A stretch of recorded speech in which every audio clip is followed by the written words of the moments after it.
Madam, আপনারা যে আমাদের সবুজের কোলে রিসোর্টে কয়েকদিন থাকলেন, আপনাদের কেমন লাগলো এই কয়েকদিন?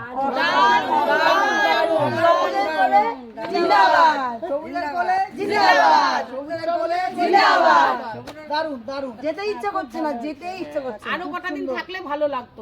তোমরা একটা টাকার গাছ লাগাও, আমরা অসাধারণ বিকাশ, বাহাদুরদার তুলনা হয় না। তোমাদের এখান থেকে যে গাছ নিয়ে গেলাম, আমাদের ওখানে যাতে ফোটে সেই জন্য আমরা সবাইকে বলতে পারি আর মনে করবো তোমাদের খাবার দাবার অসাধারণ, কোনো কিছু ত্রুটি খুঁজে পেলাম না। ব্যবহার অসাধারণ, বারবার আসতে ইচ্ছে করবে সবুজের কোলে। একদম একদম ছেড়ে চলে যাচ্ছে, সত্যি খুব মন খারাপ। আরো কটা দিন বাড়াতে পারলে ভালো লাগতো।